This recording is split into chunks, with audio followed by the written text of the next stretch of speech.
আসসালামু আলাইকুম রহমতুল্লাহ। হ্যালো বন্ধুরা, কেমন আছেন সবাই? জি, আজকে আমরা যে বিষয়টি শুরু করব সেটি হলো এইচটিএমএল টেবিল। এইচটিএমএল টেবিল খুবই গুরুত্বপূর্ণ একটা বিষয়। এইচটিএমএল আসলে প্রতিটা বিষয়ই গুরুত্বপূর্ণ। আপনি যখন কমপ্লিট একটা ওয়েবসাইট করতে যাবেন বা কমপ্লিট কোনো একটা কাজ করতে যাবেন, তখন তার ক্ষুদ্র ক্ষুদ্র বিষয়গুলো অনেক গুরুত্বপূর্ণ হয়ে ওঠে। তো সেই হিসাবে এইচটিএমএল টেবিল অনেক অনেক অনেক গুরুত্বপূর্ণ একটা ওয়েবসাইটের জন্য। এর মাল্টিপল ব্যবহার আছে। তো এই জন্য এইচটিএমএল টেবিল সম্পর্কে খুব ভালো ধারণা রাখতে হবে। এইচটিএমএল টেবিল অনেক সময় অনেক ছাত্রছাত্রীর কাছেই জটিল মনে হয়েছে, তবে আপনারা যদি বারবার ট্রাই করতে থাকেন তবে আশা করছি যে এইচটিএমএল টেবিল খুব সহজ হয়ে যাবে। তো আমরা দুইটি প্রশ্নের সলভ করার চেষ্টা করব। সেটা হলো, একটা হলো what is HTML table, HTML table কি, আর how to use HTML table. তো এইচটিএমএল টেবিল কি, এটার উত্তর এক কথায় আমরা যদি দিতে চাই যে ডাটাকে ছকে ছকে রাখার জন্য, টেবিল ওয়াইজ সুন্দর করে সাজিয়ে গোছায় রাখার জন্য ওয়েবে বা এইচটিএমএল যে টেবিল ইউজ করে সেটা হলো এইচটিএমএল টেবিল। আর এইটা ইউজ করার জন্য আমরা এখন প্র্যাকটিক্যালি দেখব। তো এই বিষয়ে এইচটিএমএল টেবিল দেখার আগে আপনাদেরকে আমি মাইক্রোসফট অফিস 2007 ওয়ার্ড এইখানে আমরা যে টেবিলগুলো ইউজ করি, আমরা সেই রকম একটা সেম টেবিল ইউজ করার চেষ্টা করবো আমাদের ওয়েবে। তো আমি মাইক্রোসফট অফিস ওয়ার্ডটা চালু করছি, আপনারা একটু খেয়াল করুন। আমি এক্সাম্পল হিসেবে দিচ্ছি, খেয়াল করি। এইখানে যখন আমরা ইনসার্ট করি টেবিল, আপনি এখানে চাইলেই রো কলাম বাড়াতে পারেন। আমি আপনাদের জন্য অফিস ওয়ার্ড টিউটোরিয়াল তৈরি করেছি, আপনারা দেখতে পারেন। তো খেয়াল করুন এইখানে, অথবা আমরা এখানে ইনসার্ট টেবিল থেকে, তো সাপোজ আমরা 4টি কলাম 4টি রো এরকম একটা টেবিল তৈরি করি। এটা একটু বড় করতে পারি, কোনো সমস্যা নেই। তো এইরকম একটা টেবিল যদি আমরা করতে যাই তাহলে কি করতে হবে, এবং বিষয়টা হলো যে এইরকম একটা টেবিল আমাদের ওয়েবেও দরকার হবে। কারণ এখানে আমরা যদি কোনো রুটিন বা কোনো ছক তৈরি করতে যাই তাহলে এরকম টেবিল ইউজ করতে পারি আমরা মাইক্রোসফট ওয়ার্ডে। তো এই ওয়ার্ডে যে টেবিলটা তৈরি করতে পারতেছি সেরকম টেবিল তো আমাদের ওয়েবেও দরকার হবে। সেক্ষেত্রে কি আমরা টেবিল করব না? তাহলে আমরা কি করব? এবং টেবিল দিয়ে আপনি যত সহজে সাজিয়ে গুছিয়ে তাড়াতাড়ি কাজ করতে পারবেন। এর জন্য আপনি যদি ক্লাস তৈরি করতে যান, ক্লাস দিয়েও এই বিষয়টা ক্লাস দিয়েও তৈরি করা সম্ভব, ঠিক আছে? বা সিএসএস, যেটা সিএসএস দিয়েও সম্ভব, কিন্তু এই সিএসএস দিয়ে তৈরি করতে আপনার অনেক সময় ব্যয় হবে এবং দেখবেন স্ট্রাকচারও হয়তো দেখা যাচ্ছে খুব একটা বেশি ভালো আসতেছে না। এই জন্য এইচটিএমএল টেবিল এর জন্য খুবই উপকারী এক কথায়, ঠিক আছে? তো আমরা আসুন আগে এইরকম একটা টেবিল তৈরি করার চেষ্টা করি, এরপরে আমরা বাকি কাজগুলো করব। তো আমরা নোটপ্যাডটা ওপেন করছি। দেখুন আমরা এইখানে এইরকম একটা প্রজেক্ট গত দিনে করেছিলাম, যেটার আউটপুট আমরা একবার দেখে নিই। এই যে এইটা আমরা রিলোড দিচ্ছি, ঠিক আছে? এইটা তো আমরা এখন এই যে নিচের এই পিটা, এটা আমরা কেটে দিচ্ছি, উপরেরটা আমাদের টাইটেল হিসেবে থাকলো। এখানে এখন এইচটিএমএল টেবিল তৈরি করার জন্য যেটা আপনার জরুরি বা দরকার হবে, প্রথম যে ট্যাগ দরকার হবে সেটা হলো টেবিল।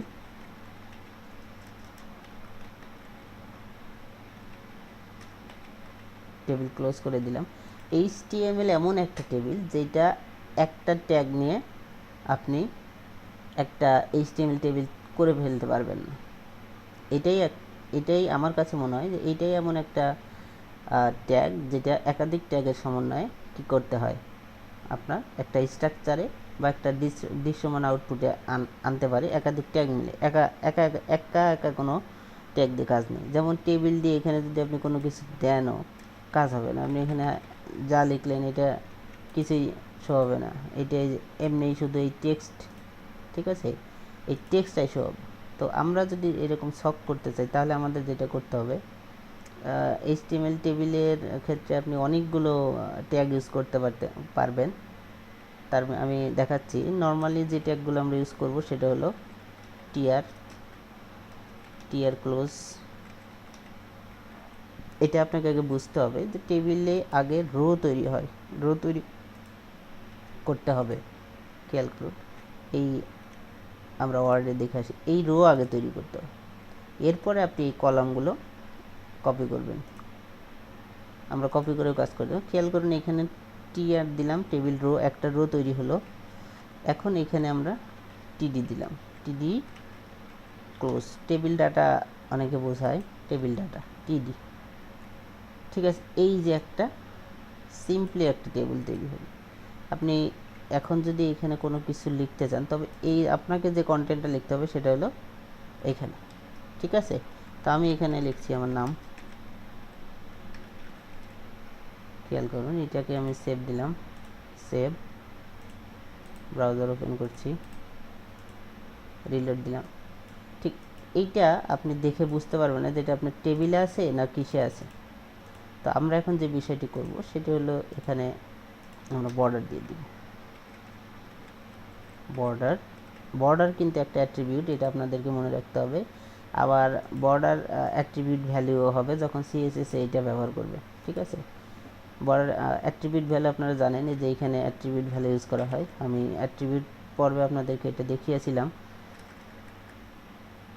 ঠিক আছে, আচ্ছা, তো এখানে আমরা বর্ডার 1 দিয়ে দিতে পারি, দিলাম, সেভ দিয়েছি আমি কন্ট্রোল এস দিয়ে, আপনারা দিতে পারেন, কোনো সমস্যা নেই। এই যে, ঠিক আছে, একটা সিম্পল একটা টেবিল তৈরি হলো। আর কিন্তু আমাদের টেবিলটা ছিল কেমন, এই যে এরকম 4 কলাম 4। তো আমি যদি এখন এখানে আরেকটা কলাম নিতে চাই, কলাম রো না, কিন্তু রো হলো সম্পূর্ণ। তো আরেকটা কলামের জন্য আমাকে যেটা করতে হবে, এখানে আমি আরেকটা টিডি নিতে পারি, এখানে নজরুল ইসলাম দিতে পারি,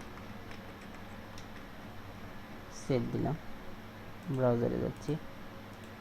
ঠিক আছে, আর একটা কলাম তৈরি, আমি যদি এখানে আর একটা কলাম দিতে চাই,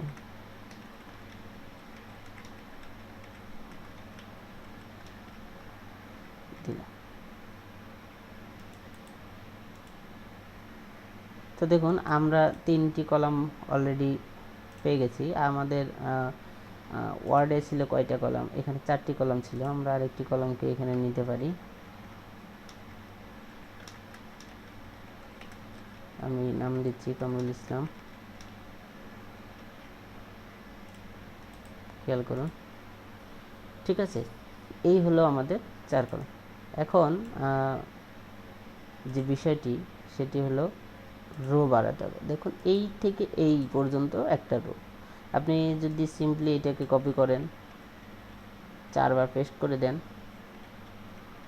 তাহলে দেখেন ম্যাজিক। ঠিক আছে, তো এই হলো সিম্পলি একটা টেবিল। এইটাতে অনেক সময় অনেকেই ঘাবড়ে যায়, যদিও এখানে কাজ কেবল শুরু, আমরা এখনও কাজ শেষ করি নাই, অনেকগুলো কাজ এখনও বাদ আছে। আমরা এখানে আরেকটা ওয়াইড অ্যাট্রিবিউট ইউজ করতে পারি, সেটা হলো ওয়াই দিয়ে আমরা 300 না, আমরা 500 ইউজ করতেছি। আরেকটা অ্যাট্রিবিউট আছে হাইট বানানো অবশ্যই HIGHT না, HEIGHT হবে, আপনারা এটা খেয়াল করতে হবে। 200 দিলাম, আমরা সেভ দিয়েছি, খেয়াল করুন, রিলোড দিলাম। ঠিক আছে, তো দেখুন এই যে একটা টেবিল, এইরকম একটা মোটামুটি একটা টেবিলের মতো এসে গেছে। এখানে সিএসএস ইউজ করলে এরকম বর্ডারগুলো এরকম করা যায়। আমি সেদিকে যাচ্ছি না, পরে সিএসএস পর্বে আমরা এটা দেখতে পারবো। তো এখন আমার আরও 2টি প্রশ্ন আছে, খেয়াল করুন। এইখানে এই 2টি সেলকে আমরা যদি মার্জ করি, বা 2টি ডাটা সেলকে যদি এই যে এইটাকে আর এইটাকে আমরা কি করতে পারি, মার্জ করতে পারি। এই যে মার্জ, দেখুন দুইটি ডাটা সেলকে আমরা একটি করেছি, যে আমাদের প্রয়োজন হতেই পারে। আবার এদিকে আমাদের পাশাপাশি 2টি সেলকে আমরা মার্জ করতে পারি। সেক্ষেত্রে আমরা কি করব, এটাও একটু দেখে নিই। এই ক্ষেত্রে এখানেই অনেকেই গুলিয়ে ফেলে যে আসলে কী করতে চাই কী করতে চাচ্ছি। আমি এটা খেয়াল করুন, দুইটি রোকে কি করেছি, এইটা একটা কলাম, আমি যদি এখানে আন্ডু করি তো এইটার নাম যদি 1 হয়, এটা 2 3 এটা 4 5 6 7 8 9 10 11 12 13 14 15 16, ঠিক আছে, 16টা ডাটা সেট। এখন আমি যেটা করেছি সেটা হলো এই দুটোকে একত্রিত করেছি, ঠিক তো। এরপরে এইটাকে কি করেছি, একত্রিত। দেখুন 1 এবং 5 এবং 13 এবং 14। তো এখন আমাদের 1 এবং 5 কোনটা ছিল, এইটা 1 এবং এইটা কি 5, ঠিক আছে। তো আমি এই 5 নাম্বার ডাটাটাকে মুছে ফেলতেছি, খেয়াল করুন। এরপরে এখন যেটা করব, এইখানে টিডির ভিতরে একটা আমরা অ্যাট্রিবিউট ইউজ করব, সেটা হলো কল স্প্যান। কল স্প্যান কত, 2টা কলামকে আমরা স্প্যান করছি, খেয়াল করুন। সেভ দিলাম, এখনই আমাদের এখানে সরি আমি 2টা কলামকে করে ফেলছি। আমরা এখানে রো স্প্যান দিয়ে দিতে পারি, রো স্প্যান, ঠিক আছে। আমাদের এখানে এই দুইটার জন্য আমাদেরকে কল স্প্যান ইউজ করতে হবে, যেহেতু আমরা 2টা কলামকে কি করতে চাচ্ছি, 2টা পাশাপাশি কলামকে মার্জ করতে চাচ্ছি। আর আমরা এটা যেহেতু 2টা রোকে আমরা মার্জ করতে চেয়েছিলাম, সেহেতু এখানে আমাদেরকে কি করতে হয়েছে, 2টা রো স্প্যান ইউজ করতে হয়েছে। এখন আমাদের কাছে যে প্রশ্নটা ছিল সেটা হলো 13 এবং 14 নম্বর কলামকে কি করা, একত্রিত করা, ঠিক আছে। তো আমাদের 13 এবং 14 নম্বর এই পর্যন্ত আমাদের 12 ছিল, এইটা হলো 13, ঠিক আছে। তো আমি এইখান থেকে এই টেবিল ডাটাটা ডিলিট করে দিচ্ছি।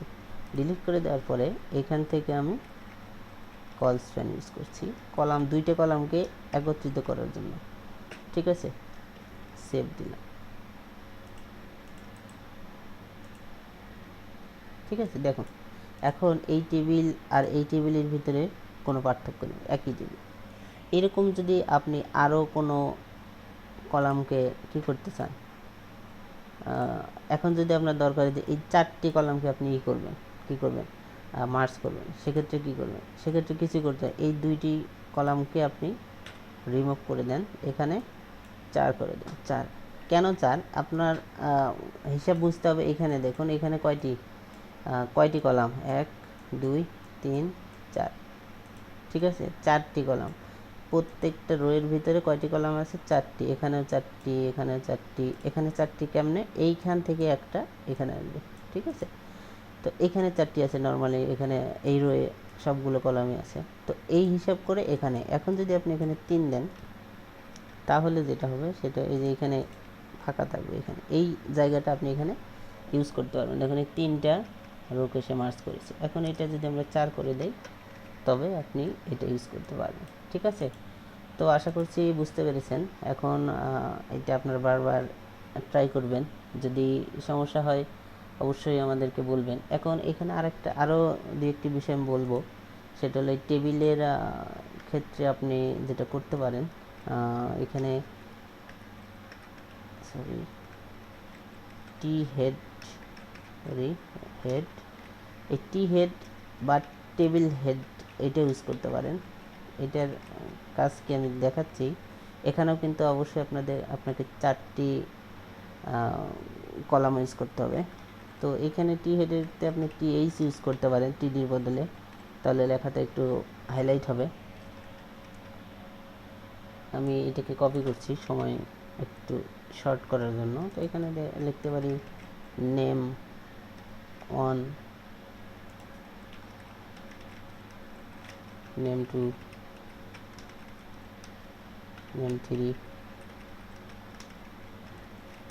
নেম 4।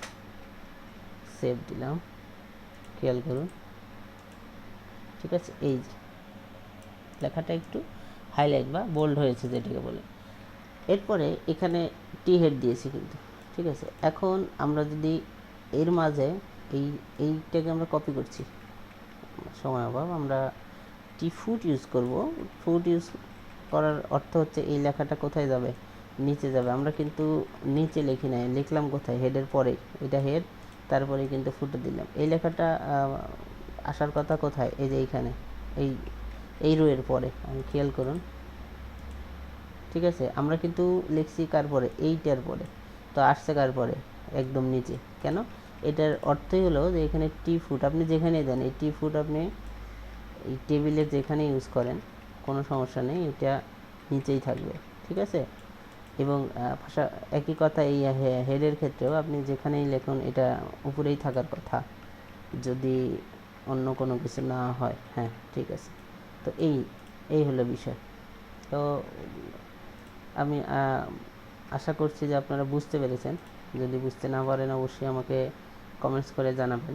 আমি এগুলো সিরিয়াল ওয়াইজ রাখছি। হেড ফুট আপনি একসাথে পাশাপাশি রাখতে পারেন, কোনো সমস্যা নেই। আবার ফুটার নিচেও রাখতে পারেন, তাতেও কোনো সমস্যা নেই। তো এই হলো বিষয়। আমার টেবিল কালার টালার এই বিষয়গুলো অ্যাট্রিবিউট দিয়ে কন্ট্রোল করা যায়। যেমন আমরা এখানে বিজি কালার যদি ইউজ করি, তাহলে সেক্ষেত্রে আমরা যদি রেড দেই, রেড হয়ে যাবে।